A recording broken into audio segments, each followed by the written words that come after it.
બોલો વાંધો. સરસ. ઘણા સમયથી વાત સાંભળેલી એટલે ધાર્મિકતાના પૂજાપા માટે અને બ્રાહ્મણ એમાંય તે હું રાજી માટે સમજું કે આપણા ભૂદેવ છે. ભૂદેવ બને ત્યાં સુધી આપણે બધાને ત્યાંથી ખરીદી કરતા હોય, પણ આપણા ભાઈ ભૂદેવ એટલે એમાં બહુ રાજી થવું પડે. સુંદરનાથથી આવતા અમને વિચાર આવ્યો કે ગણેશ પૂજાપાનો ભંડાર છે ત્યાં મુલાકાત લીધી. ભાર્ગવભાઈ, ખૂબ ખૂબ તમને અભિનંદન. અને આપણે ભૂદેવ છીએ, આ ભૂલોકના દેવ. આગળ આપણા વડવાઓ કેવા થયા હતા, ભૂલોકમાં ભૂદેવો એવા કે દરિયા તણી આંધળી ભળીને પળમાં પી જતા મને યાદ આવે છે કાંઈક વિચારો એવા.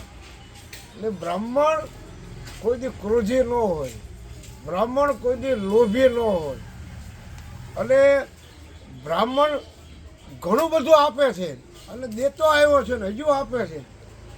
તમને દક્ષિણામાં કદાચ તુલસી પાંદડું મૂકે તો આપણા ભૂદેવો એને કેટલું બધું આપે, ધનવાન, પુત્રવાન, આયુષ્માન, કીર્તિવાન, લક્ષ્મીવાન. એટલે આ બ્રાહ્મણો દેતા આવ્યા છે ને હજુ બ્રાહ્મણ આપે છે. એક વાત બીજી કરું કે બ્રાહ્મણ કોઈ દી ક્રોધી ન હોય, મેં કીધું લોભી પણ ન હોય. ક્રોધ બ્રાહ્મણને આવે પણ ક્યારે આવે કે જ્યારે અપમાન થાય ત્યારે. જ્યારે આગળના આપણે ઇતિહાસોને મહાપુરુષોને યાદ કરી તો પરશુરામજી મહારાજ હતા આ લોકમાં.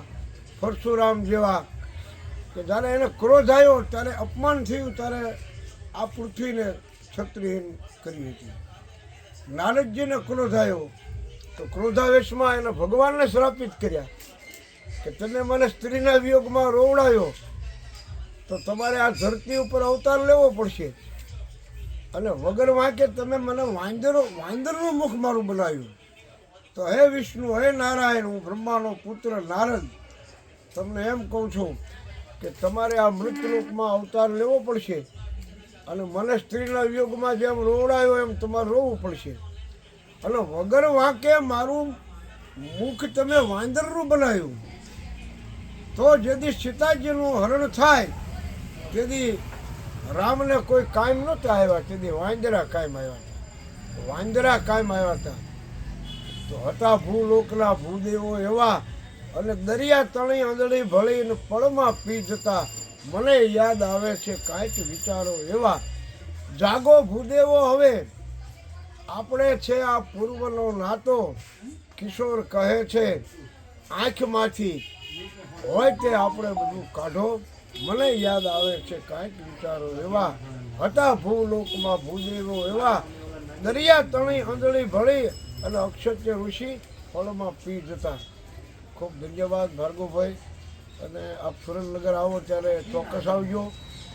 જંક્શનથી પૂર્વે ત્યાં રામદેવપીરનો આશ્રમ છે મારે, અને ખૂબ તમને મળી, તમારી મુલાકાત લીધી. અને હું બધા ભૂદેવોને એમ કહું છું કે આપ પણ બધા મુલાકાત લેજો.